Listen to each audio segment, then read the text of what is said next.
darle la enorme bienvenida a Alfredo Landman. Estamos muy complacidos de tenerte con nosotros, de que hagas parte de este ciclo maravilloso que ya va en su cuarta acción y reunión, y darle la bienvenida a todos y a todas las personas que están en este momento conectadas, agradecerles el interés por este ciclo, por saber más de nuestros autores, por entender más el oficio de la edición y de cada una de las editoriales que presentamos. Yo les voy a decir es que uno en la vida siempre tiene sueños, y uno de los sueños que yo tuve siempre que me acercaba al fondo editorial de Gediza era: este fondo editorial tan maravilloso algún día tendría que estar en Siglo del Hombre. Ya no es Siglo del Hombre, siempre se me va el hombre, pero bueno, el siglo por todo, por la potencia de su fondo, por cómo lo hace, por la importancia de sus autores, por la trayectoria tan maravillosa que tiene. Y al final son cosas, Alfredo y yo nos conocimos hace ya muchos años, conversábamos de vez en cuando, no mucho, y luego los astros se unieron y confabularon para que las cosas sucedieran a su tiempo.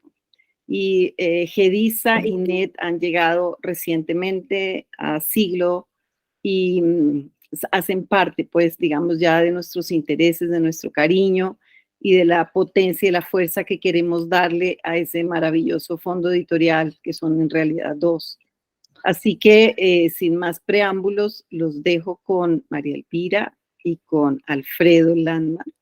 Y disfrútenselo, porque realmente cuando Alfredo le cuenta a uno todo, la trayectoria de la editorial, de cómo surgió, de que es un proyecto familiar muy lindo que se ha ido desarrollando con los años de una manera muy maravillosa, y todo lo que hoy en día es, pues para nosotros es un orgullo, Alfredo, que hayas confiado en Siglo, y esperamos no defraudarte y que las cosas se den de manera muy, muy importante para el fondo, para Colombia y para Siglo. Gracias, Alfredo. Muchas gracias a ti, Emilia. Tus palabras quizá exceden a la realidad en algún punto, pero para nosotros estamos enormemente ilusionados de esta etapa que comenzamos junto a Siglo. Estoy muy agradecido a María Elvira por todo lo que se ve, que el empeño que le está poniendo digamos, a la difusión, al trabajo, a la forma de tratar, pero además a todo el equipo de Siglo, que realmente se nota que son enormemente profesionales y muy bien dirigidos por Emilia. Así Gracias. que estoy seguro que, bueno, que la experiencia, hemos demorado años en juntarnos, pero ahora que nos hemos juntado, estoy seguro que será muy bueno, por lo menos para Gediza y para NET, estar en Siglo. Es decir, nos posicionará, nos dará visibilidad, trabajaremos, estaremos con las instituciones y evidentemente, sobre todo con las librerías, que es el lugar natural de nuestros libros. Así es. Yo quisiera Gracias. aprovechar también los comentarios de Emilia, y si ustedes nos quieren compartir esto en el chat, también bienvenidos, y es su relación con Gediza. Yo vi que algunos decían que en Libro Tinto, por ejemplo, que hasta ahora conocen los títulos y que les ha encantado, pero creo que todos de alguna manera, de los que estamos acá reunidos, tenemos una relación con este fondo. Yo les voy a contar la mía, y es que cuando yo entré a Siglo, empecé a mirar todos los fondos que tenía y yo decía, no puede ser. O sea, yo me formé en la universidad y en el posgrado con los fondos que distribuye Siglo, y me daba muchísima emoción sentir que ahora estaba ya como profesional trabajando con estos fondos, pero siempre hubo unos autores, unos fondos y unas colecciones que me hicieron falta en ese gran mapa de formación como comunicadora y como una persona sensible a las humanidades, y era Gediza. Entonces, cuando Emilia me dijo, cuando estábamos en España, me voy a reunir con Gediza, sentí muchísima emoción, porque al final, ¿qué otro tipo de gratitud puede sentir alguien con un fondo que lo ha formado a uno? ¿No? Que es, de alguna manera, el resultado de lo que hoy soy como profesional. Entonces, esa es mi relación con GEDISA particularmente, porque GEDISA es un fondo obligatorio, o fue un fondo obligatorio, por lo menos cuando yo estudié comunicación. Entonces, si algunos tienen experiencias similares, se hizo parte de su formación universitaria y académica, nos encantará leerlos en el chat. Entonces, bueno, después de mi experiencia con GEDISA, quería contar y retomar algunas cosas importantes del ciclo, Alfredo. Entonces, nosotros decidimos empezar a conversar sobre edición a partir de una gran celebración que tenemos planeada este año, que son los 90 años de nuestro fundador Ángel Nogueira. Nos encantó y quisimos traer varios de esos pensamientos, ideas que para él eran fundamentales. Y uno de esos era la edición. Entonces, a partir de una afirmación que es editar es leer, convocamos a 6 editoriales para conversar sobre eso. Y a partir de sus experiencias, imaginaciones y sentidos, hemos ido tratando de conversar sobre qué es eso del oficio editorial, mucho más allá de manuales, técnicas o pasos a paso. Entonces, este es el cuarto ciclo. Para los que se conectan hasta hoy, me van a decir, ¿y los otros 3 dónde están? Bueno, la buena noticia es que ya están esos 3 en YouTube.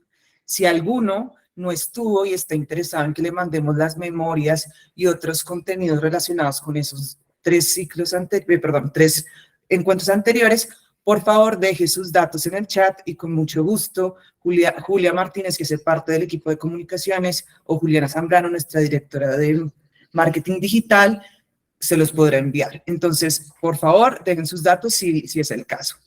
Bueno, y aprovecho también para decirles que el chat es un tercer personaje.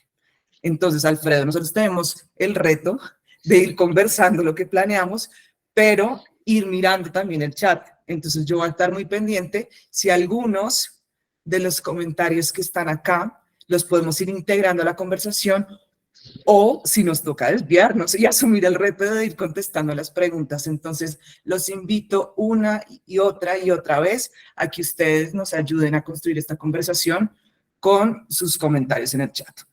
Bueno, y ahora les voy a contar cómo va a ser el encuentro de hoy. Empezamos entonces con una referencia, que ya la vamos a ver, y después nos vamos a concentrar principalmente en el fondo de GEDISA, en la visión de qué significa editar de Alfredo, de cómo llegó hasta este momento, y al final vamos a hablar de su otro proyecto editorial, que es NET. Esa va a ser la estructura de hoy. Entonces, voy a compartir mi pantalla. Un segundo, y vamos a empezar.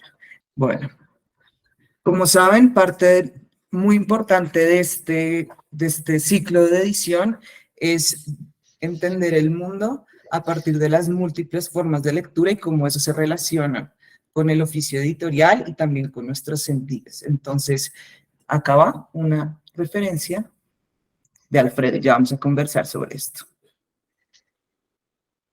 Buonanotte. Buonanotte. Scusa, dov'è che si può andare a dormire? Per dormire bisognerebbe andare in centro, ma tutti entrambi siamo andati via.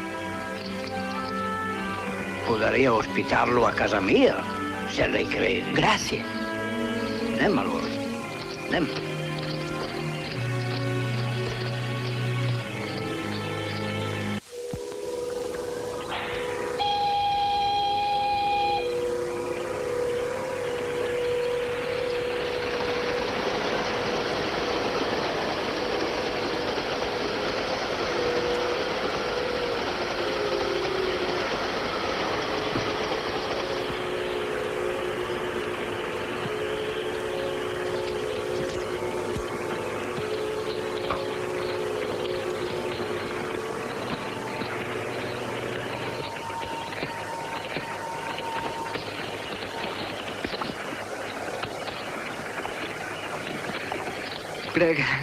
Grazie tante. Ma prego. Lei è stato molto gentile. Io non ho parole per ringraziarla. Ma che le dice neanche per ridere.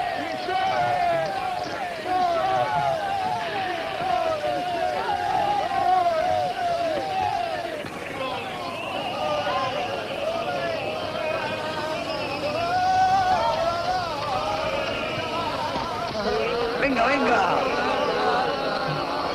Che piacere, eh?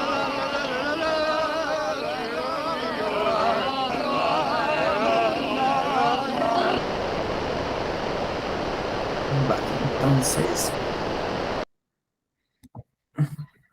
listo. Entonces, no sé si alguno se había visto esta película o conocía este fragmento.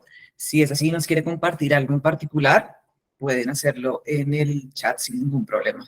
Pero entonces, bueno, Alfredo, empecemos esta Sí. discusión con esta gran referencia que tú nos compartiste.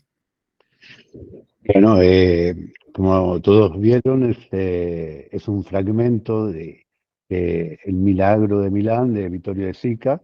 Es una película, digamos, de posguerra. Y como siempre, las imágenes tienen un poder asociativo enorme, ¿no? Y a mí esas imágenes, cuando las vi por primera vez, me quedaron grabadas. Y muchas veces, cuando pienso en cosas, eh, me viene esta imagen de la plaza helada con el frío y a donde aparece el sol, a donde un sol que calienta y a donde todos van a ponerse detrás de él. Entonces, esa sensación del sol, el sol evidentemente pues una metáfora para nosotros, una significación de lo que es el libro, el conocimiento, el estar juntos frente cuando hay momentos de reflexión o de crisis, sobre todo de crisis. Entonces, el libro es un disparador como el mismo sol, el libro nos ilumina.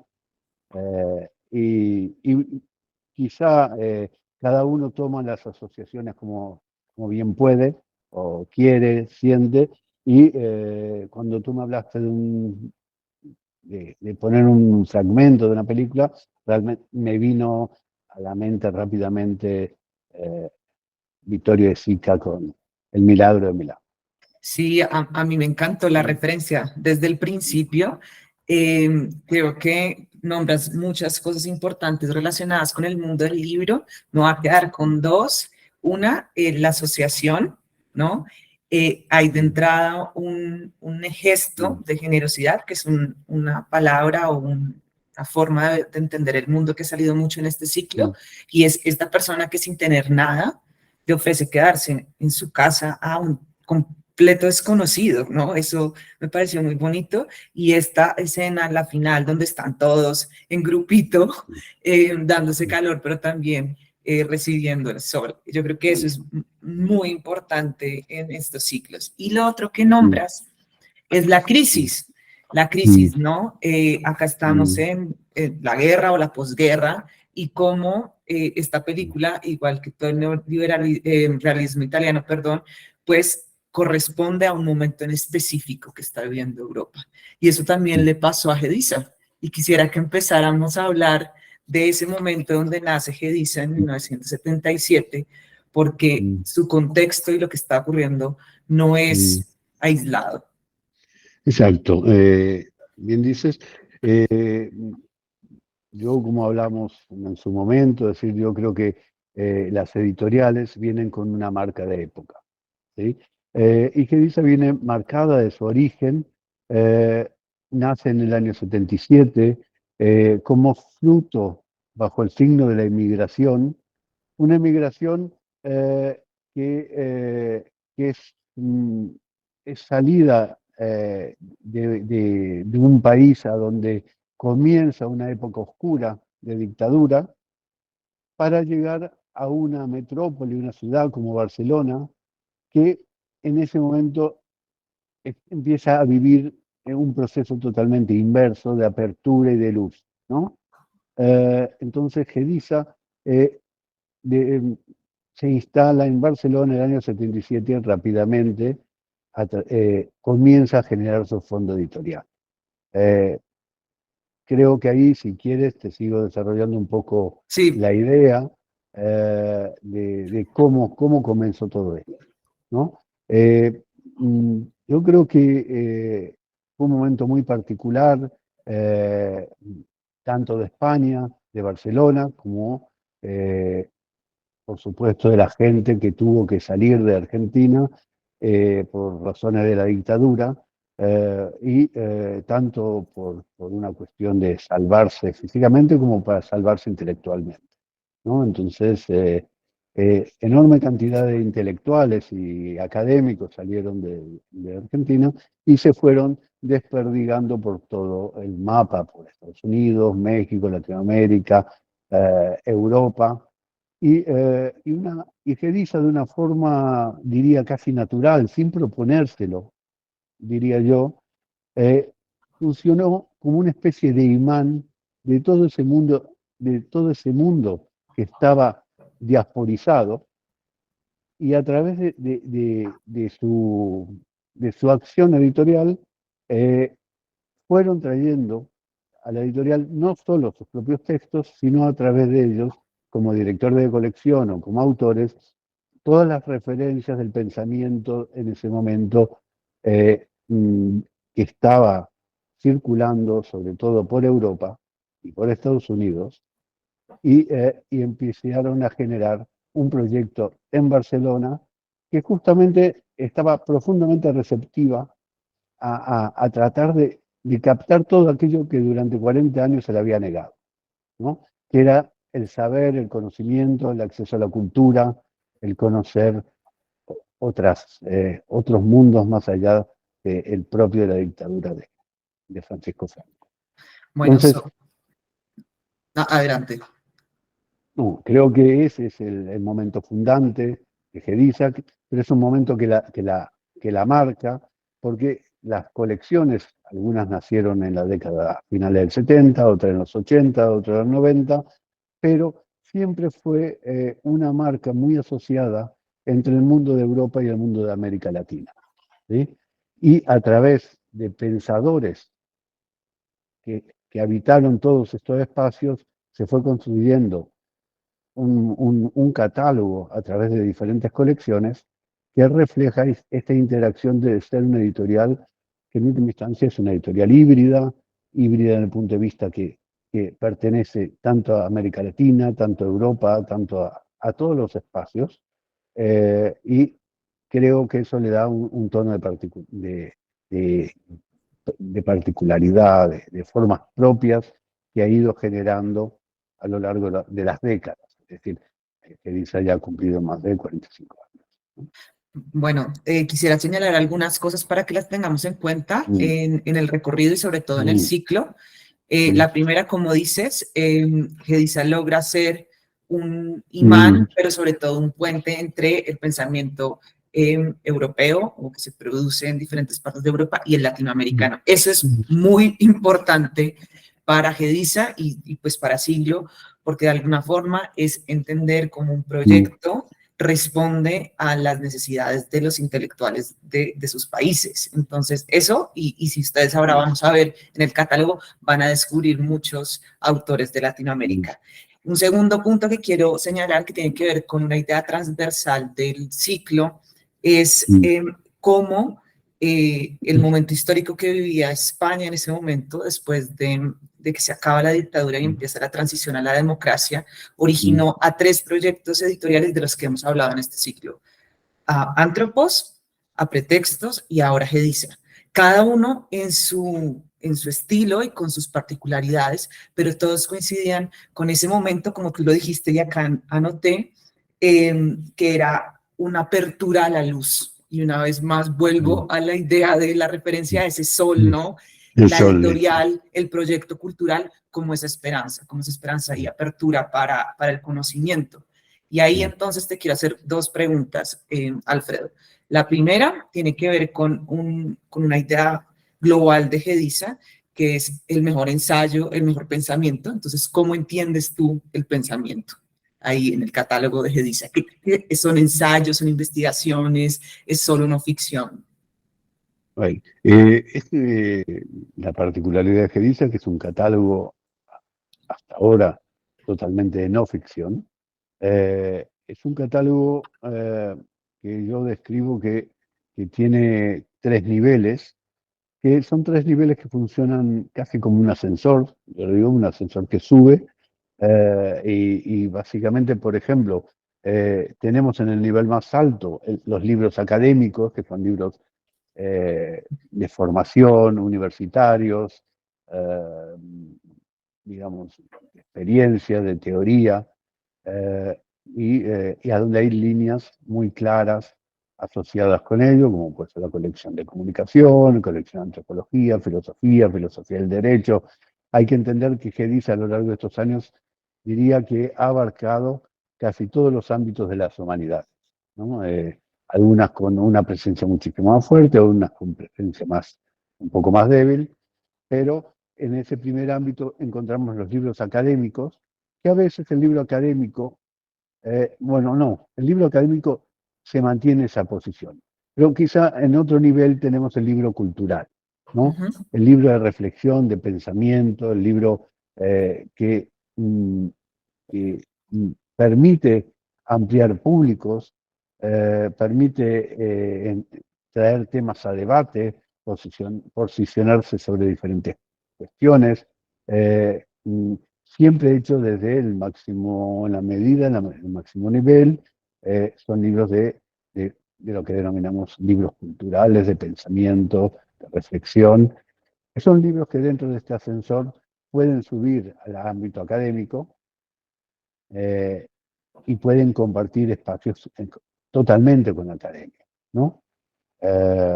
Pero también tratamos de llegar a un público a veces mucho más amplio.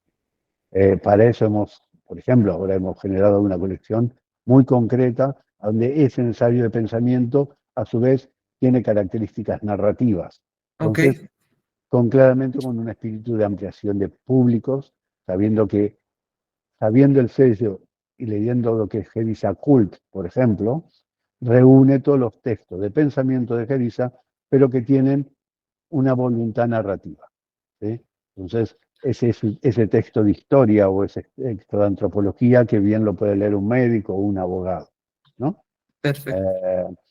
Y finalmente, pero no por menos importante, por supuesto, porque creo que cada cosa en su categoría, tenemos lo que vendría a ser la divulgación general o la divulgación amplia, ¿sí? Entonces, de ahí tenemos desde divulgación científica a divulgación psicológica, sociológica, libros de juegos de ingenio matemáticos en diferentes niveles. Son colecciones que han marcado, digamos, un poco a lo largo de los años la historia, porque, digamos, la colección, por ejemplo, de juegos matemáticos nació en una época con los mejores matemáticos norteamericanos, Mulligan, Gardner, por ejemplo, y yo diría que era hasta hace un tiempo quizá una de las pocas o únicas realmente colecciones de juegos e ingenio matemático, ¿no? Pero también hay colección límite de la ciencia, extensión científica, abarcan más allá de otras líneas de ampliación de público, ¿no? Y Alfredo, te hacen una pregunta aquí, Jaime, y es, ¿cómo surgió el nombre de la editorial? ¿Cómo y dónde? Bueno, a ver, el nombre nació en un momento que yo no estaba presente en la editorial, todavía no había, yo me integré a Gediza en el año 90, más o menos, es decir, que 13 años después de su nacimiento. Gediza, eh, yo creo que no tiene una significación muy concreta, no es, creo que responde más a un juego de palabras que en su momento hizo la gente que estaba trabajando en el proyecto, entre ellos mi padre, y creo que o es Gran Editorial Sociedad Anónima o algún, no lo sé exactamente, pero seguramente en el momento de ponerle nombre no usaron todo el ingenio del mundo, sino dijeron, bueno, tenemos que ponerle un nombre Y quedó este. y quedó ese, ¿no? Y Vale. así son a veces las marcas del tiempo. Bueno, gracias Jaime y Alfredo, Sí, y gracias a los que nos han ido dejando algunas referencias de los libros que están leyendo, que han leído de Gediza. Es muy bonito ver que son de diferentes épocas. Entonces, para seguir contextualizando un poco lo que queremos contar, quisiera mostrarles otra referencia, entonces voy a compartir mi pantalla en este momento.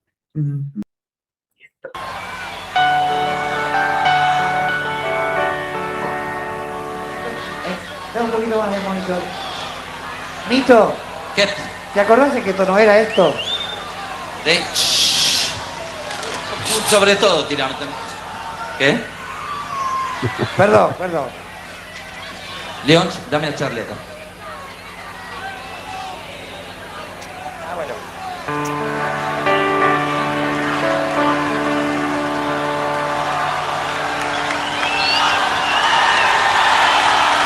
Saliste fenómeno, Nito.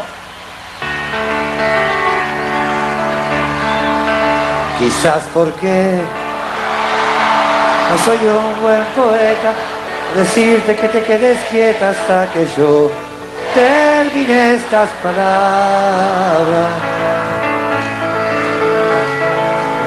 Quizás porque Quizás. no soy un gran artista, puedo decir que tu pintura es feliz y darte orgullos ese mamarracho. Quizás porque no soy de la nobleza, puedo nombrarte mi reina y princesa y darte coronas de papel de marihuana. Quizás porque soy un mal negociante, no pido nada a cambio de darte todo porque tengo mi vida y mi sueño. Quizás porque no soy un buen...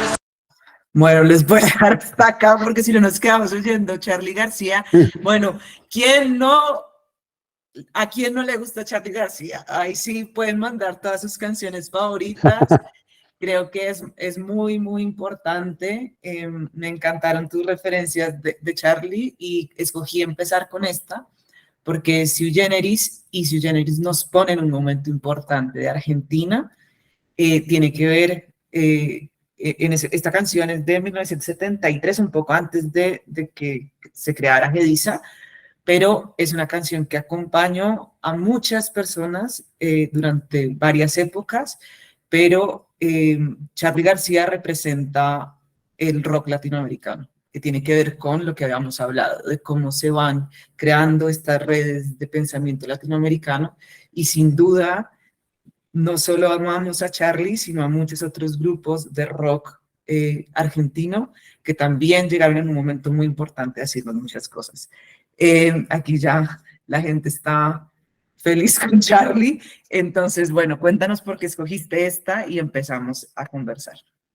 Bueno, elegí Charly porque es una referencia para mí, es alguien que me acompañó desde mi adolescencia y es la persona que lo he ido escuchando toda la vida y siempre de una forma, de diferentes formas, evidentemente. Y si tú, cuando me dices, bueno, ¿quién puedes hablar de referencia rápidamente? No tengo duda que Charly es la persona que marcó mi vida desde sobre todo cuando uno aparece al mundo, cuando empieza a hacer vida social, Sí. a encontrarse hacer las primeras fiestas, las primeras reuniones. Charly era mi ídolo ya en esa época. Entonces, bueno, a mí él me parece siempre una persona con un nivel un tanto irreverente, es una persona muy libre, o ha sido muy libre por lo menos en su transmisión, en sus canciones, en su forma de ser y sobre todo en su sensibilidad, ¿no? En su enorme sensibilidad, digamos, y yo creo que, bueno, yo lo capté en ese momento y después me acompañó. Esa fue la elección y esta misma canción es la canción evidentemente del principio, diría de la primera etapa, de la etapa de Sui Generis. Bueno, ahora ya todos estamos metidos en esa primera etapa de Sui Generis, en ese momento del mundo, como tú nos has dicho, Alfredo. Gediza es una editorial de su época, ¿no? Y quisiera que retomáramos eso para hablar de la idea de construcción de colecciones, una editorial que se ha construido a partir de colecciones. Ayer les mandaba un correo a los asistentes para hablar un poco de la idea de qué significa una colección, porque en otros encuentros hemos hablado que hay algunos editores, y está muy bien, eso es, acá no estamos diciendo que está bien o que está mal, no son posiciones, que preferían no tener colecciones para no separar el conocimiento, para no marcar una barrera entre un pensamiento y otro. El caso de Gedisa es totalmente diferente y quisiera como mostrarles rápidamente una parte de la página web de Gedisa para que se hagan una idea. A ver, yo voy rápido. De qué significa una editorial de colecciones. Acabemos. Claro, ahora el catálogo de Gedisa, y me corregirás, tiene más de 1000 títulos, ¿no? Una bonita forma. 1600 títulos. 1600. O sea, ¿cómo organizar 1600 títulos? Entonces, Alfredo nos ha marcado 3 puntos que quiero que tengamos muy presentes. Los libros académicos, los textos culturales y los libros relacionados con divulgación amplia. Entonces, esos son ejes transversales, pero de esas colecciones. Pero cuando pensamos en colección, les decía Alfredo, que es casi como una estrategia de guerrilla. Odio el nombre, pero funciona bastante bien porque logras hacer pequeños grupos pensados para ese estilo de lector y los vas pensando cada uno para un tipo de lector y al tiempo, con un eje transversal, cada uno va haciendo lo propio en sus lectores, en su nicho. Porque lo que sí vemos en Gedisa es que hay una visión general con múltiples colecciones, con directores editoriales de estas colecciones y al final hay una unidad. ¿Cómo han hecho esto? ¿Cómo has logrado, cómo han logrado tus predecesores armar esta gran constelación de colección de colecciones? Bueno, yo creo que básicamente cuando se publican textos universitarios, libros técnicos, te obliga a ir al concepto de colección. Porque si sacamos un proyecto asociado a comunicación, que es una de las líneas más fuertes que tiene Gedisa, actualmente estamos en los niveles más altos del reconocimiento académico a través de la colección de comunicación, o eso mismo sucede con la colección de antropología, pero tienes colecciones que evidentemente son de nicho, ¿no? Filosofía del derecho es de nicho, o trabajar en herramientas universitarias, esa colección que nos habla de cómo se hace una tesis, cómo se hace un paper, cómo se realiza una investigación cualitativa, etcétera, etcétera, solo son comprensibles a través de series o colecciones, ¿no? Entonces, si esto vamos sumando, ¿no? Va construyendo un todo. Ese todo tiene unos límites. Esos límites es estar en el camino de las humanidades en términos generales. Ese límite es tratar de poner una cierta excelencia en los autores, tanto sean autores de traducción o autores directamente en lengua castellana, ¿sí? Tienen criterios de ese tipo. Cuando tú bajas a un libro más cultural, posiblemente te permitiría pensar un proyecto editorial que no haya colecciones, que sea indiviso, que puedas encontrar una línea de conducción a través del pensamiento.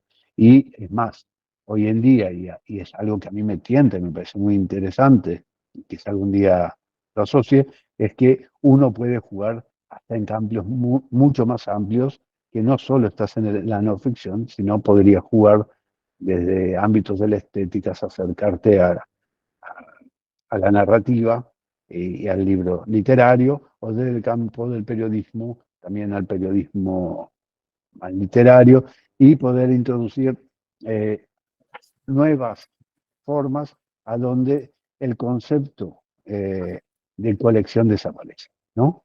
Pero evidentemente el modelo que dice es un modelo muy siglo XX, aparece bajo la idea de colecciones, de líneas estancas, ¿no? A donde parecía en una época donde cada cosa estaba en un lugar muy determinado. Creo que no se podía pensar mucho más de otra forma en ese momento, creo yo, ¿no? Sobre todo cuando tenías en la punta de tu proyecto el libro académico, Claro. ¿no? Yo quería darte, por ejemplo, para mezclando un poco lo que hablamos antes, ¿Sí? de la historia de Gedisa, del espíritu, yo hice un repaso rápido de cómo estuvieron históricamente conformadas las colecciones, ¿no? Y veo, por ejemplo, que Nosotros, Gedisa tuvo una colección que fue el Mamífero Parlante, dirigida por Eliseo Verón, en el ámbito de la comunicación, pero era básicamente la semiótica, sobre todo, con perfiles a veces tomando cuestiones de la antropología, por ejemplo, y después tenías colecciones como terapia familiar sistémica. Espérame un segundo, porfa, que quería mostrarles la del mamífero parlante, que me parece que es una de esas súper referentes de Gedisa y que las portadas me parecen espectaculares. ¿Siempre han sido así? ¿Esa es la propuesta gráfica del mamífero parlante? Esa, digamos, es una colección que en este momento no, al fallecer, evidentemente cada colección tiene sus etapas. Eliseo Verón falleció hace unos años y es un proyecto que no tuvo continuidad. Ok. ¿Sí? Pero mientras, desde su nacimiento, las cubiertas fueron diseñadas como si fueran una revista. Espectacular. ¿No? A donde, por insistencia del propio Eliseo Verón, que era una figura muy curiosa, muy interesante, la idea de asociar al mamífero parlante con dos elefantes, bueno, es una marca de Eliseo Verón cuando se creó el proyecto, ¿no?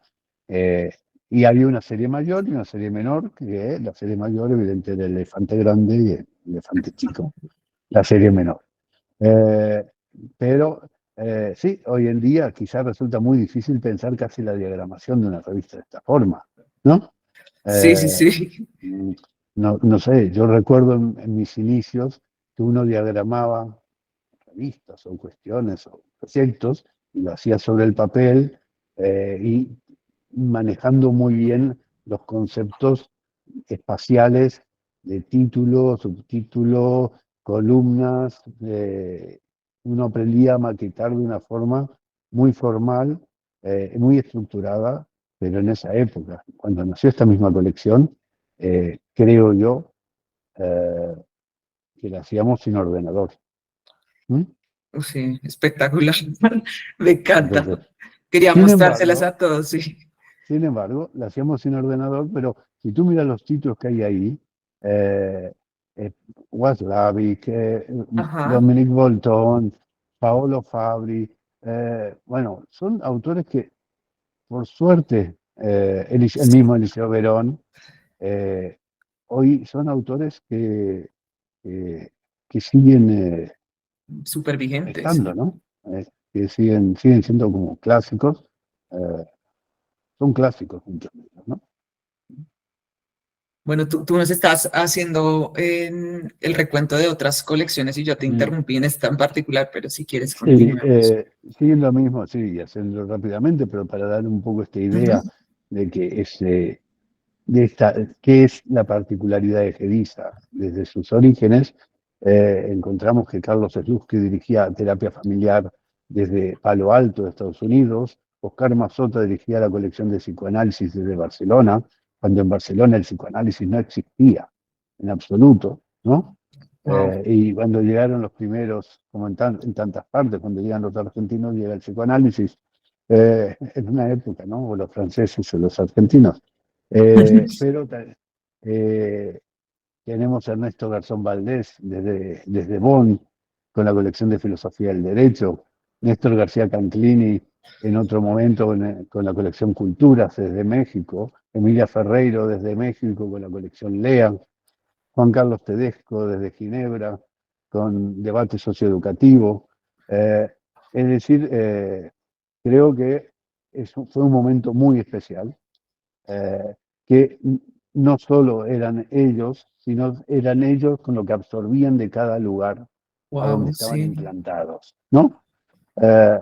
Pero por eso, bueno, después se fueron haciendo muchas otras colecciones, por supuesto, como hemos nombrado herramientas universitarias, o juegos matemáticos, límite de la ciencia, 360 grados, como una colección más de los últimos tiempos, o una última colección, por ejemplo, que acá salió hace un tiempo, sobre filosofía joven, digamos, de filósofos todos muy jóvenes, que es pensamiento político fundacional.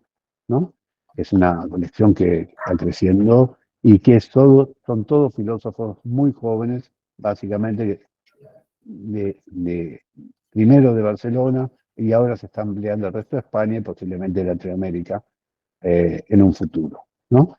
Pero tenemos Dimensión Clásica, que es una colección que recoge, por ejemplo, a muchísimos Alfredo, quería autores hacer norteamericanos. una pausa un segundito, perdón, que quería mostrarles también las portadas de pensamiento político postfundacional, que van a ser libros que cada vez se van a encontrar más acá en Colombia, y me parece que gráficamente también nos ayuda mostrándolas, que este era el que nos decía Alfredo de autores bastante jóvenes, Mark Fisher, que muchos de ustedes lo conocen acá.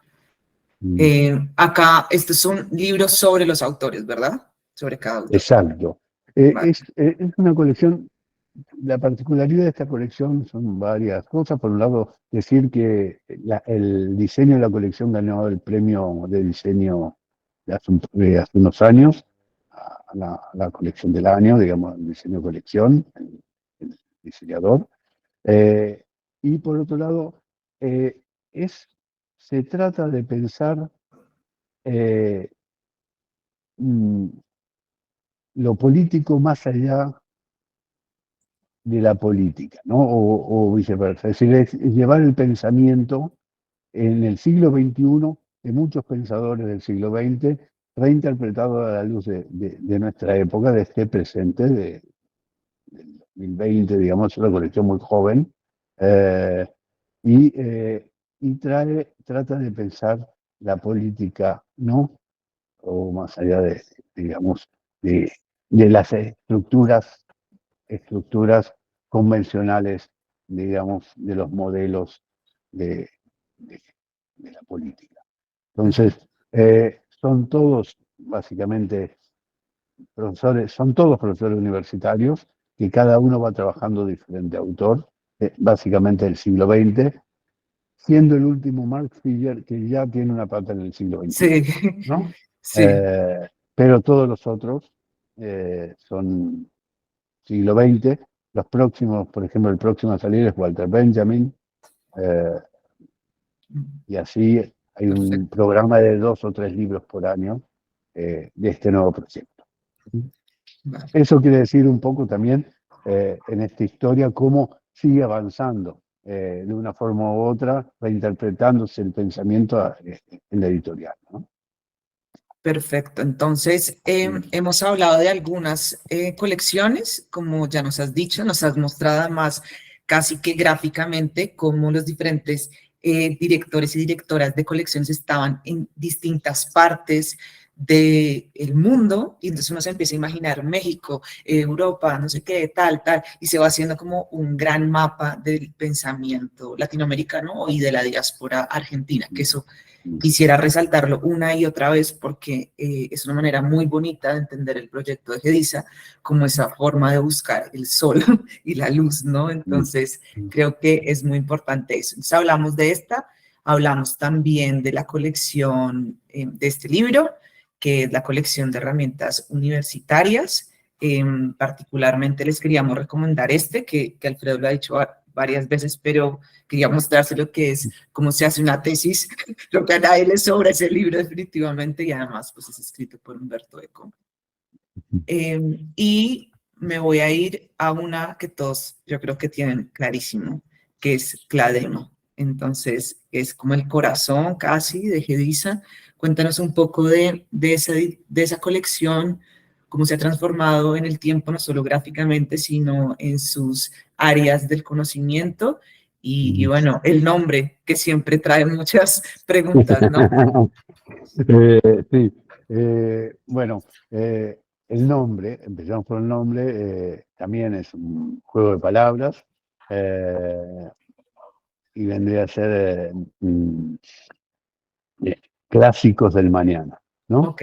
Cladema hace una alusión a la idea de clásico del mañana, es decir, creo que lo interesante que tiene en su origen esta colección es que está pensado en el lugar, en principio, en términos generales, que publicas autores que en el momento de ser publicados no son todavía una de gran reconocimiento mundial, sino Ok, que son autores incipientes en cada uno de sus países, empiezan a destacar, pero todavía no se han convertido, digamos, en verdaderos clásicos. Entonces, el tema es cómo buscar libros, cómo encontrar libros en cada lugar de aquellos autores que estén apareciendo, líneas de pensamiento, gente que estén aportando nuevas cosas, ¿sí? Y que ya no, que por supuesto ya no sean, digamos, un autor donde todo el mundo ya le conoce o con todas las editoriales ya compiten tienen, sí.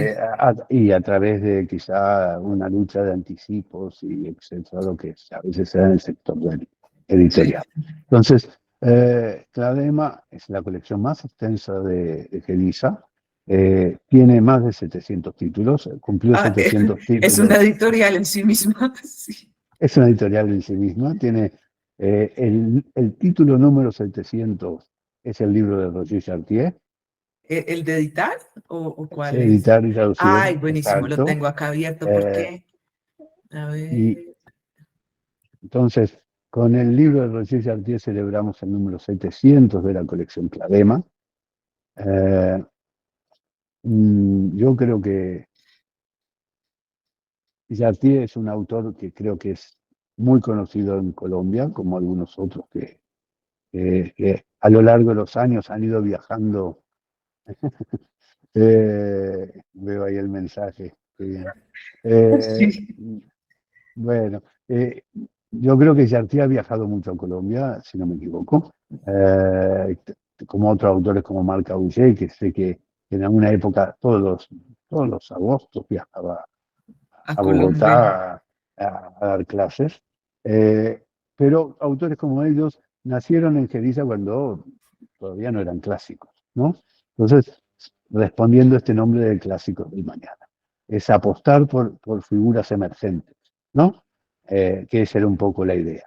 Entonces, por otro lado, Gediza nos volvemos a encontrar que es una gran colección, ¿sí? Pero con división temática. ¿Mm? Adentro de la misma colección, cada color representa un tema.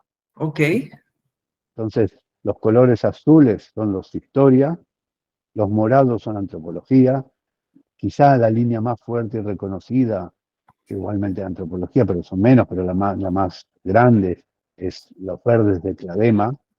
A veces viene un autor y te dice, oye, yo quiero publicar contigo, pero quiero en esos verdes, en los ¿no? verdes, claro, ¿No?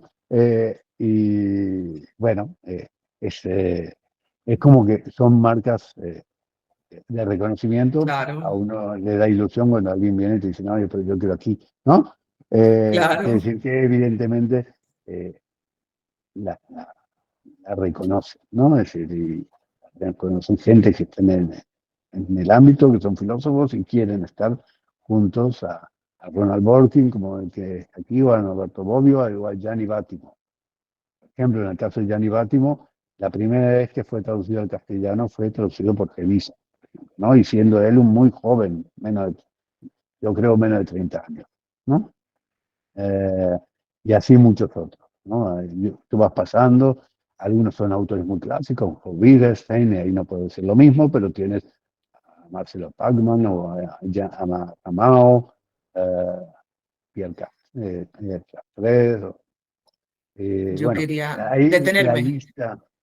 quería detenerme acá un segundo, Alfredo, porque me da mucha emoción, como en esta primer pantallazo que nos has hablado de Chartier, que todos de alguna forma conocemos y ha estado muchas veces en Colombia, y ver que el primer libro que se ve es el de Felipe Rey, que es un colombiano, ¿no? Entonces yo digo, ay, un clásico del mañana, eso me emociona mucho, y a todos nos debería emocionar mucho ver cómo los autores e investigadores colombianos empiezan a meterse en esta colección. Bueno, Felipe creo que verá la luz en Bogotá en el mes de agosto. Agosto. Esperemos que todo llegue a tiempo. Supongo que se presentará entre agosto y septiembre y habrá actividades en la Universidad Javeriana en relación a la presentación de este libro y algunas jornadas.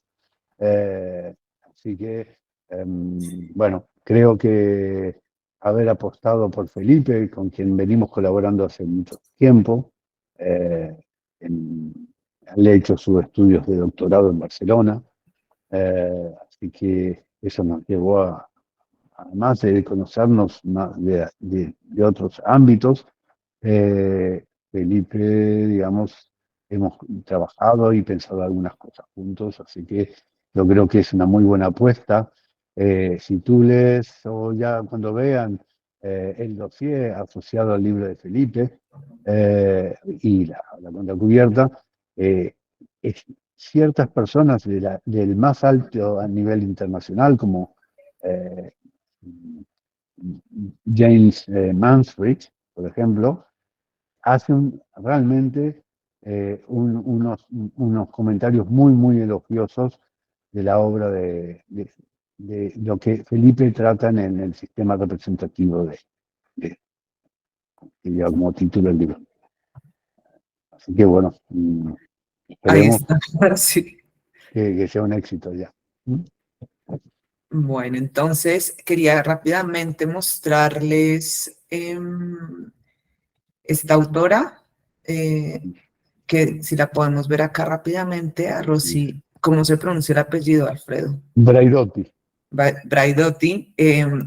Vemos otro diseño de la colección anterior a este, que me parece bonito ver esa evolución, y también que publica en otra colección, ¿no?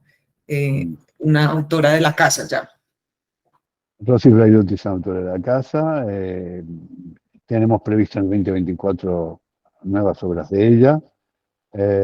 Y Rosy Braidotti viene a marcar un poco la evolución del pensamiento en la misma Geriza, en la misma Tradema. Hay que pensar que Rosy Braidotti es una autora feminista, fuertemente feminista, y que se dedica al feminismo y a lo poshumano, ¿no? A pensar lo poshumano, ¿no? Que es pensar todo aquello que está asociado con la vida digital, con las prótesis, con las tecnologías reproductivas, ¿no? Con la comida genéticamente modificada. Y ella plantea que claramente traspasar, digamos, la situación digamos, la sociedad en la que vivimos, compleja, para poder hacer el proceso, debe ser una sociedad feminista, ¿no? Pensar en una sociedad feminista. Creo que Braidotti es una de las grandes pensadoras actuales, reconocidas, y bueno, no hace muchísima ilusión que toda su obra se vaya publicando en la editorial. Bueno, quisiera pasar a otra colección que es muy importante, sobre todo porque le habla a problemáticas de nuestro país y a una mirada de cambio, y es la colección de Resiliencia. Si te parece, quisiera mostrarles un fragmento de una entrevista que ustedes me compartieron, que me parece que es clave y nos puede ayudar a conversar sobre esta colección. Entonces, ahí va. Me llamo Boris Cyrulnik. Soy neurólogo y psiquiatra. Soy docente en la Universidad de Tolón, especialista en la teoría del apego. ¿Cómo aprende un niño a amar? Es decir, ¿cómo aprende a socializarse? Es la teoría más aceptada actualmente en las facultades de psicología y psiquiatría. He escrito 18 libros para el público general y 18 libros profesionales. Mi último libro se titula Psicoterapia de Dios y reflexiona sobre la necesidad de creer, los beneficios de la creencia y también sus maleficios.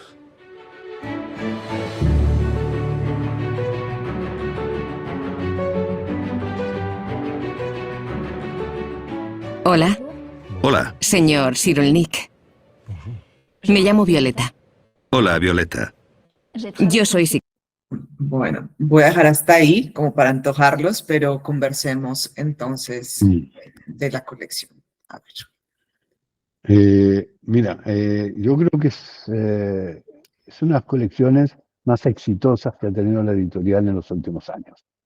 Los libros de Boris de repente han marcado un hito un cambio. Hay que pensar que el primer libro que hemos publicado se llamaba Los Patitos Feos, se llama Los Patitos Feos. El libro de Boris, Los Patitos Feos, ya lleva no sé cuántas ediciones, y es el inicio a donde él empieza a hablar, o por lo menos, del concepto de resiliencia. Tanto es así que nosotros, cuando tuvimos que titular este proyecto, la palabra resiliencia no estaba, digamos, acuñada para hablar en términos de psicología o de psiquiatría o de temas sociales, ¿no? Y nos costó tratar de definir claramente que denominar efectivamente resiliencia, aunque evidentemente para hablar en castellano de todo esto. Pero hoy en día la palabra resiliencia se utiliza todo el tiempo. En todas partes, sí. En todas partes. Se utiliza en cada circunstancia. Todo el mundo se enfrenta a situaciones de ser resiliente, para atravesar las situaciones de sufrimiento, ¿no? Es decir, sabemos que resiliencia es la capacidad del ser humano de superar un trauma, de reponerse de un trauma, ¿no? Entonces el trauma puede ser de todo tipo. Existen traumas sociales para una sociedad. En Colombia se habla de resiliencia con el tema del tema que hubo con la guerrilla, el narco, se habla de la resiliencia. Y yo creo que el mismo Boris Cyrulnik, si yo no me equivoco, estuvo trabajando con los niños de la calle en Bogotá hace muchos años atrás, en relación a prácticas y modelos de trabajo de resiliencia con jóvenes. Entonces, la resiliencia se da en todos los ámbitos del sufrimiento humano, ¿no? De abusos, de maltratos, de todo tipo, ¿no? Y evidentemente, como antes mencionamos, los sociales. Yo creo que Gedisa ha hecho lo que no existe en ningún otro ámbito, que es una colección específica de resiliencia, ¿sí? Lo cual, poco a poco se fue posicionando en todas partes, y yo creo que hoy en Latinoamérica, por ejemplo, hay numerosos espacios de estudio de resiliencia, hay instituciones dedicadas a la resiliencia, y los libros, cada vez que sacamos un nuevo libro de resiliencia aplicada a otros conceptos, o libros del mismo Boris, bueno, son muy bien acogidos, ¿no? Bueno, creo que con esta última colección hemos mostrado ejemplos muy buenos para comprender cómo Gedisa es una colección de colecciones. Y Alfredo, hay algunas preguntas que han surgido en el chat relacionadas con la editorial que me gustaría hacerte. Entonces, la primera tiene que ver con la metodología para definir el estilo y el enfoque del diseño de las portadas de colección. Vimos varias, todas muy bonitas, pero no solo bonitas, sino acordes al contenido que nos estabas describiendo. Entonces, ¿cómo asumen ese reto de proponer un diseño, de actualizarlo, toda esa parte? Bueno, evidentemente, alguna parte de alguna conversación que hemos mantenido tú y yo, decimos que el trabajo editorial a la larga es un trabajo artesano, ¿no? Y es un trabajo, creo que es parte un poco de la magia, que es esto de dedicarse al mundo editorial, sobre todo en este tipo de editoriales que son, digamos, en cierto punto pequeñas o relativamente pequeñas, a donde por lo menos nunca estamos peleando por el bestseller como política editorial. Entonces, eso define un tipo de modelo de proyecto que determina que todas las cosas más o menos tengan una evolución artesanal. Y en esa evolución artesanal, de ese criterio, de tanto de la selección de los títulos a publicar, ¿no? Todo lo que hemos hablado anteriormente, de directores de colección, proyectos, estar tratando de pensar cuáles son las corrientes de pensamiento actuales.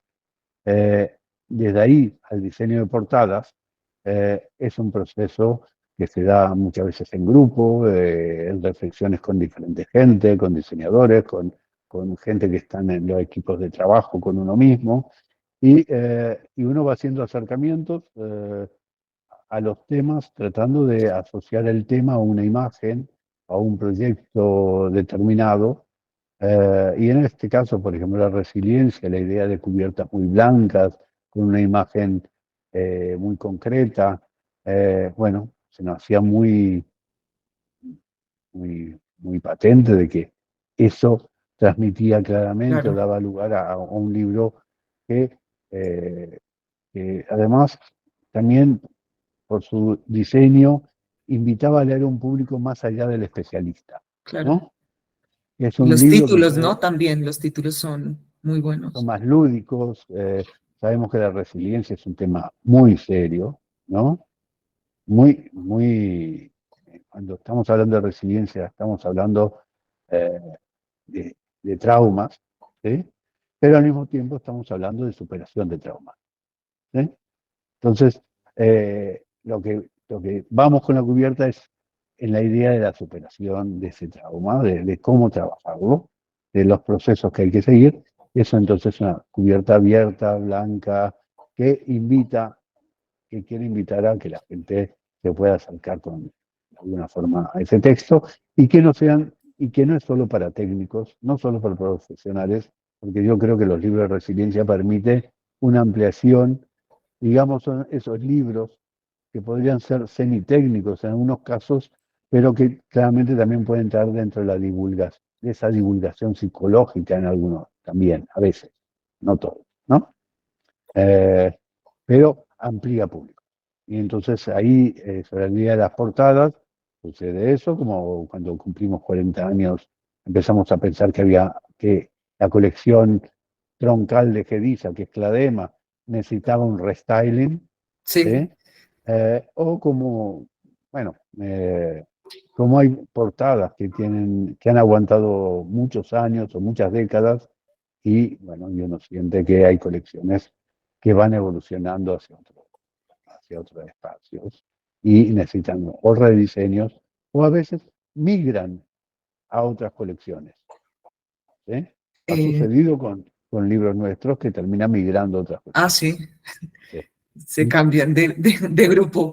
Pues Exacto. Jaime, tu pregunta nos lleva a un punto muy importante que, como ya lo anunció Alfredo, es la idea del oficio editorial como un oficio artesano. Y hay una idea, Alfredo, que tú me dijiste cuando estábamos preparando estos Mm. encuentros, y es, y la tengo súper metida y ayer me oí repitiéndola, y es ese bonito gesto de pensar cómo llevar algo al mundo material que es inmaterial. Las ideas son Mm. inmateriales y las tenemos que convertir en algo material. Mm. No sé si nos quieras profundizar un poco esta idea y otra cosa que Mm. dijiste que también me tiene así pensando mucho, y es eso artesanal combinado de un mundo No, cada vez más no, profesionalizado. exacto. Bueno, mira, vamos un poco por partes. Yo digo, evidentemente, la editorial somos artesanos de la palabra, ¿sí? Y para encontrar esas palabras, para constituir esos contenidos, para armar esos libros, ¿sí? Necesitamos herramientas también. Entonces, pareciera que los editores necesitamos trabajar con sensores, con radares, con telescopios y con microscopios, ¿no? Tratamos de mirar el pasado, miramos en detalle algo, miramos algo a la distancia, eh, captamos cosas con sensores o tenemos radares que son directores de colección en cualquier parte del mundo Exacto. que te transmiten lo que está pasando. Bueno, todo eso es un gran magma de contenido inmaterial, ¿sí?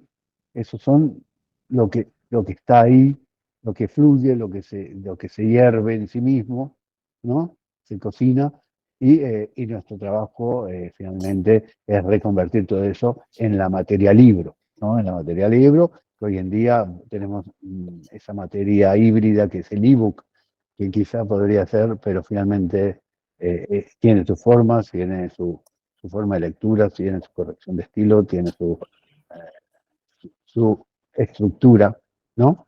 Y finalmente, digamos, tiene su materialidad, ¿no? Más allá de Del soporte. material del soporte. Entonces, ahí yo creo que ahí quiero contestar una parte de tu pregunta. Y entonces, claro, es como es una posibilidad que tiene el editor que digamos que va a favor y en contra. Sí. Nosotros hacemos productos que son cambiantes todo el tiempo, ¿sí? Pero eso no implica que siempre tenemos que estar buscando. Siempre tenemos que estar buscando, digamos, no hacemos un producto que se repite. ¿Sí? Siempre es una cuestión, digamos, es una bicicleta que no puedes parar, ¿no? Pero, y toda esa cuestión que tú con el libro dialogas y vas a buscar cosas al pasado y hablas de la Edad Media. Yo digo esa posibilidad que tenemos de ir al pasado, ir al futuro, ¿no? Hacer especular, hacer cosas, investigar sobre el pasado, volver sobre un pasado que evidentemente ya existen otros libros, como este libro que hablamos recién de la Ilustración, que va a haber una nueva reinterpretación, ¿no? Un libro que sacaremos próximamente, para dialogar con el presente. ¿Sí?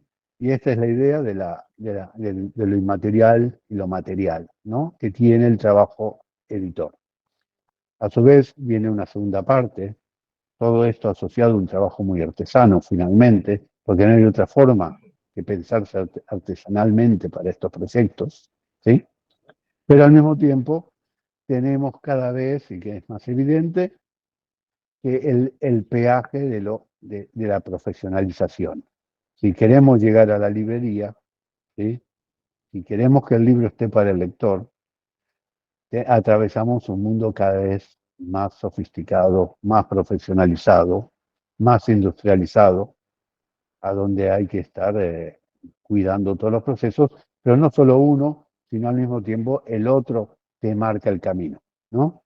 El librero que cuánto tiene, no sé si son los mismos problemas en Colombia a veces que en España respecto al punto de venta, pero qué sé yo, en España la velocidad de la rotación es altísima de los libros, ¿no? Por la dinámica de la comercialización. Entonces, eso obliga a proceso de profesionalización para saber que si no lo haces bien a nivel profesional,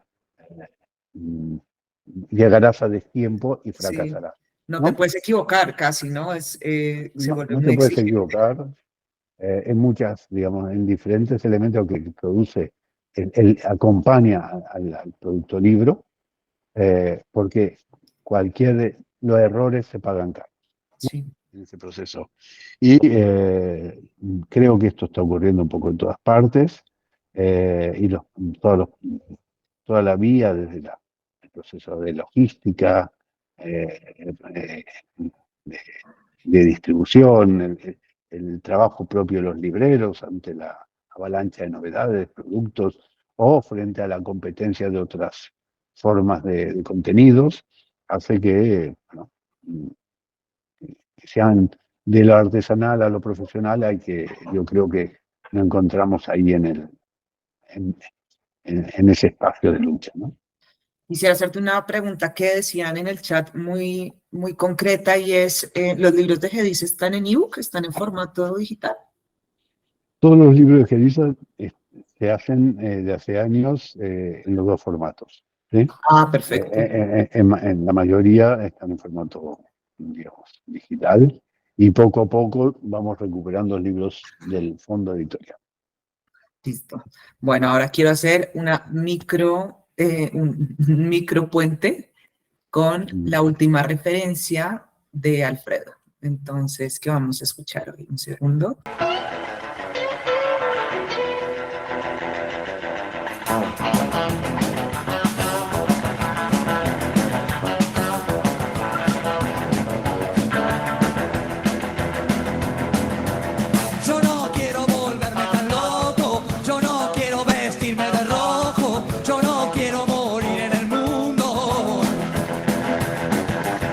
Yo no quiero ya verte tan triste, yo no quiero saber lo que hiciste,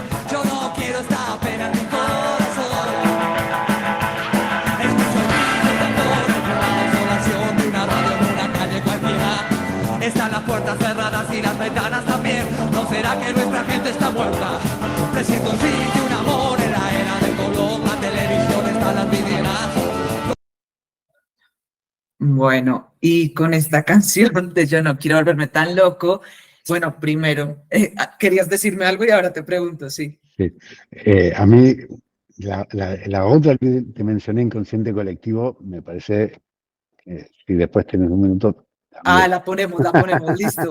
Yo te voy a contar por qué escogí esta acá y ahora ponemos la de Inconsciente Colectivo. Esta la puse porque era 10 años o un poco más después de la primera canción y quería preguntarte, bueno, tantos años entre el mundo del libro, ¿te has vuelto loco o no te has vuelto loco, Alfredo? O sea, ¿cómo ha sido esa experiencia? ¿Cómo llegaste hasta aquí? Y ahí me voy a meter y les cuento en la vida del editor, ¿no? Y quiero que empezamos a conversar de eso, Alfredo. Y sí, un poco loco estoy, o el trabajo te vuelve. Sí, yo creo que es una locura como la samba, que con gusto no pica, ¿no? Es decir, no sé, es parte de uno, y uno lleva, qué sé yo, toda la vida dedicándose a eso, y creo que te enloquece cada día diferentes cosas, ¿sí? Te enloquece no poder hacer todo lo que quieres, ¿sí? Eso sí te toca, porque la verdad que hay tantos proyectos que uno tiene ahí digamos, en la nevera, o libros que uno ve, no sé, alternativas que uno piensa que puede hacer y que, bueno, tienes que ir como limitándote porque ya con lo que haces ya es suficiente para ocupar tu semana y tu fin de semana, ¿no? Sí, total, Mm, exacto.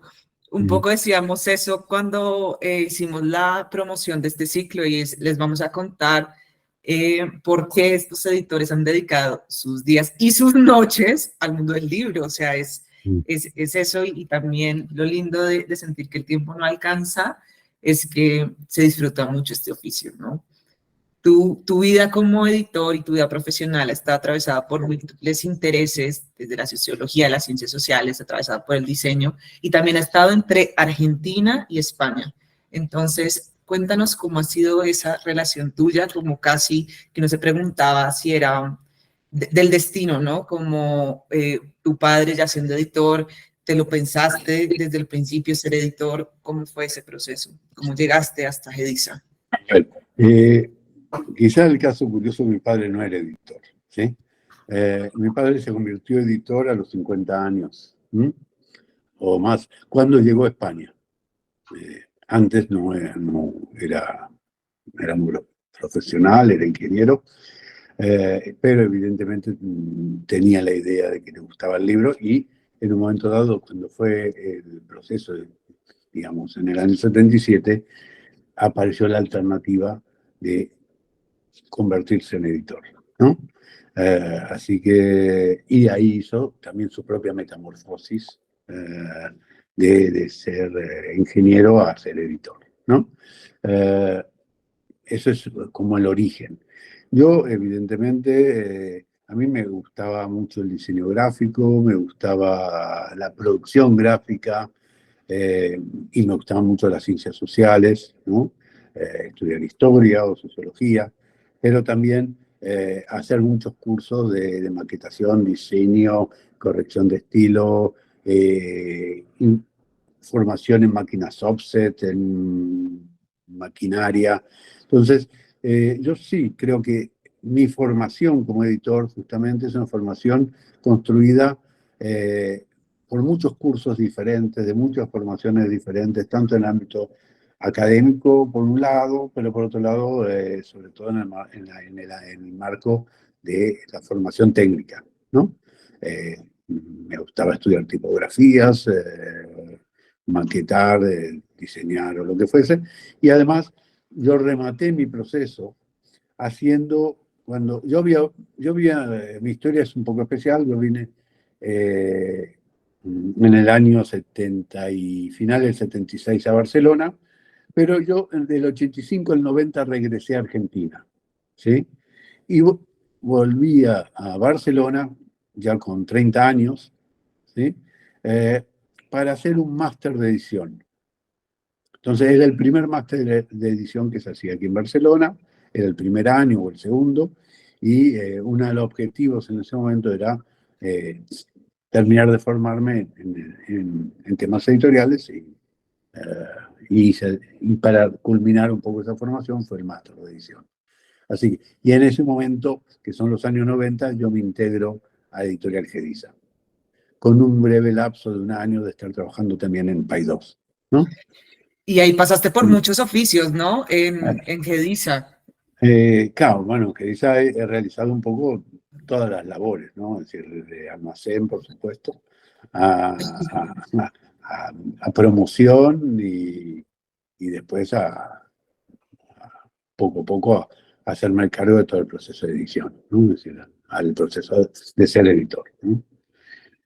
Así que un poco, esa es un poco mi historia, cómo llegué al mundo editorial, digamos, era algo que estaba ahí, evidentemente tuve la posibilidad de subirme a un carro que ya estaba funcionando, pero con unas formas muy propias, me parece, porque tenía unos intereses, digamos, y tuve la posibilidad de estudiar un poco todo el terreno del ámbito de la edición e integrarme poco a poco casi al mundo del libro. Bueno, entonces, para terminar esa historia, me encantaría que pudiéramos hablar de ese otro carro, que es Net Ediciones, no para contarles todo, pero sí para antojarlos y que conozcan también este otro proyecto que tú diriges, que se llama Net. Vale. Net, para contar, dos cosas. Por un lado, yo le decía a María Elvira que yo creo que Net es un capítulo aparte. El año que viene Net cumple 15 años, así que vamos a tener motivos para festejar y hacer cosas en relación a Net en el próximo año. Pero Net es un proyecto que nace, evidentemente, también su origen en este siglo. Es un libro, es un proyecto más del siglo XXI, ¿no? Entonces, que trata de atacar y tomar interrogantes propios de esta época, ¿no? Es decir, y de buscar otro tipo de respuestas diferentes posiblemente a las que se plantea un sello como Gediza.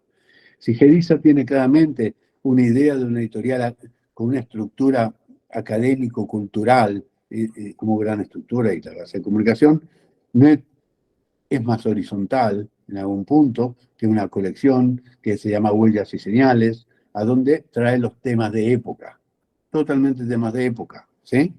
Pero también, teniendo cierta costumbre a la cuestión de las colecciones,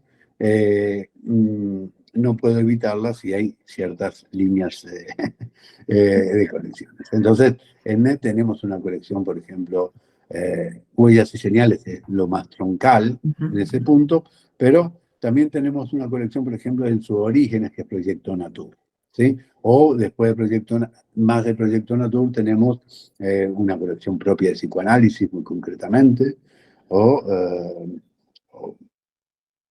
alguna otra línea que habla sobre problemáticas emergentes de época, ¿no? Entonces, quizá el punto que para mí define Net, perdón, es que trata de pensar las cuestiones desde lo individual a la comunidad, ¿sí? Trata de construirse pensando por lo menos en sus orígenes, y creo que es una idea que va a sostenerse en Net, porque pienso que es lo que a mí me interesa, que es la primera pregunta es preguntarse ¿qué puedo yo para cambiar las cosas? ¿Qué puedo hacer yo para cambiar las cosas? ¿No? Si hay algo que lo puede. Y eso es claramente en una sociedad a donde todos sabemos que el mundo no se sostiene, que hay una necesidad de introducir la sostenibilidad el pensar ecológico, ¿no? Etcétera. Entonces, si tomas los elementos de una sociedad que quieres pensarla postcapitalista, repensarla como qué pasa con el modelo neoliberal, puedes pensarla desde todo el punto de vista conceptual, pero tienes que arrancar de un origen, que es un origen práctico, que es, bueno, pero ¿yo qué hago con mi vida? ¿Sí? ¿Qué hago yo? Si no cambio yo, tengo que cambiar yo para cambiar las cosas, ¿no? Entonces, la propuesta un poco de NET es partir de colecciones prácticas, de proyectos prácticos, de experiencias personales, de experiencias de acciones que hacen que vivas con una coherencia en relación a lo que el mundo que quieres construir, para poder evolucionar a procesos más teóricos o procesos de pensamiento, proyectos de teoría, ¿no? Entonces, en esa línea de desarrollo se construye el proyecto de NET, ¿no? Pasar de lo individual a lo colectivo, pasar de lo experiencial a la teoría, ¿sí? Y eso siempre poniendo temas que ponen en desafío al siglo XXI, ¿sí? Repensar la inteligencia artificial, repensar la sociedad en la que vivimos, repensar la educación, tener un punto realmente crítico. Y es un sello que, a diferencia de que dice que un texto académico puede responder a diferentes lineamientos liberal, marxista, lo que importa es que sea un texto de formación sólido. En NET hay un mayor peso, diría, ideológico, de voluntad de cambio, de proponer cambios a la sociedad en la que vivimos. Bueno, pues creo que nos acabas de abrir ya un camino diferente con NET. Queda nuestra tarea de irlo descubriendo y que nos inventemos otro encuentro también para conversarlo. Y yo quiero invitarlos a que cerremos esta conversación con Inconsciente Colectivo, que además queda muy bien en este momento, y después vamos con la rifa. Alfredo igual escogí una versión que a mí me gusta mucho, que es Charlie con Mercedes Sosa, porque me encanta. Entonces, quería también mezclar otras cosas. Entonces, acaba para que lo digamos un rato mientras Juli prepara nuestra rifa. Un aplauso para Merchita.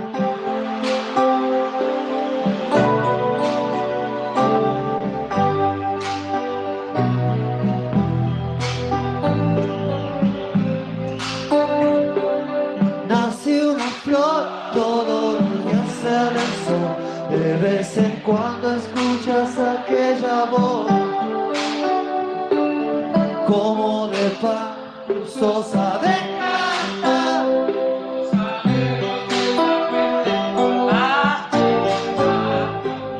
Pero a la vez existe un transformador que consume todo lo que tenés. Y atrás de mí, así va, llega un punto en que no querés.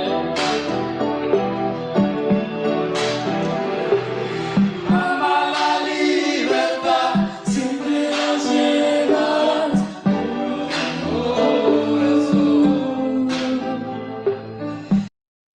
Bueno, yo la verdad me emociono mucho oyendo estas canciones y a estos artistas porque los dos me gustan mucho. Entonces, pues los dejamos con esa canción para que la oigan.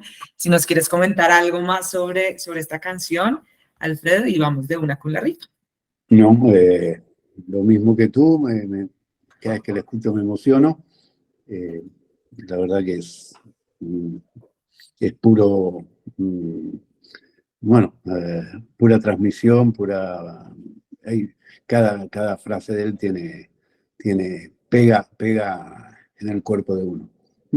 Y me emocionaba también mucho buscar conciertos, porque yo creo que Charlie era pues casi un performance, ¿no? O sea, era una cosa impresionante. Yo lo vi acá en Rock al Parque, que es un festival de rock libre en Bogotá y fue espectacular. Gracias a todas las personas que nos acompañaron hoy. Porfa, no se les olvide, les vamos a decir de muchas maneras que el próximo encuentro es el miércoles, no es el jueves, y es el miércoles porque el jueves es festivo acá en Colombia y pues no queremos igual el festivo de nadie. Entonces recuerden que nuestro próximo encuentro es el miércoles, anótenlo porfa, nosotros lo vamos a anotar, haremos un montón de estrategias para que nos podamos ver todos acá otra vez los 70, pero pues bueno, insistiremos mucho en eso. Alfredo, muchas gracias por semejante recorrido que nos hiciste hoy. No, muchísimas gracias a todos vosotros, a todos ustedes. Gracias a la gente que estuvo escuchando. Espero que haya aportado algo. Y si es así, bueno, muy contento. Muchas gracias a todos. Un abrazo. Mil gracias. Cuídense.